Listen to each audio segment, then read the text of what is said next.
நமது வீடுகளில் தினமும் காலையிலும் மாலையிலும் விளக்கேற்றி வழிபடுவது உண்டு.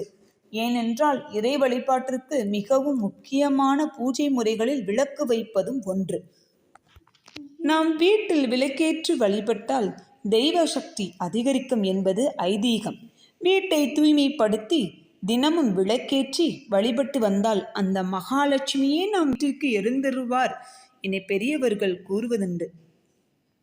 விளக்கில் துர்கா, லட்சுமி, சரஸ்வதி ஆகிய தெய்வங்கள் இருப்பதாக கூறப்படுகிறது. அதனால்தான் வீடுகளில் விளக்கேற்றும் பொழுது வீடு லட்சுமி கடாட்சமாக இருக்கிறது என்று கூறுவார்கள்.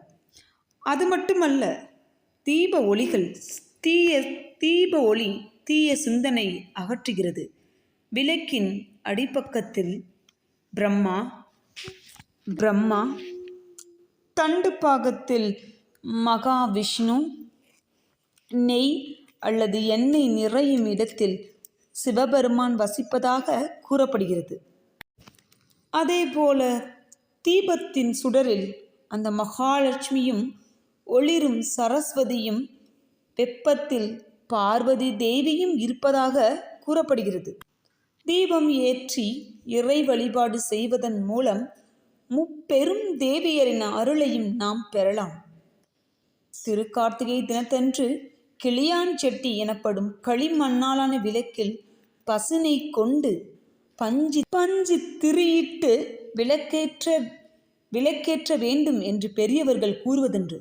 ஏனென்றால் பசுநெய்யின் அம்பிகை வாசம் செய்வதாக நம்பப்படுகிறது. அது சிவமாகிய ஜோதியுடன் சேர்ந்து சிவசக்தியை சொரூபமாக்குகிறது. இந்த தகவல் உங்களுக்கு மிகவும் பயனுள்ளதாக இருக்கும் அப்படின்னு நான் நம்புகிறேன். இந்த வீடியோவை மறக்காமல் சப்ஸ்கிரைப் பண்ணிடுங்க, லைக் பண்ணுங்கள், ஷேர் பண்ணுங்கள். அனைவருக்கும் நன்றி.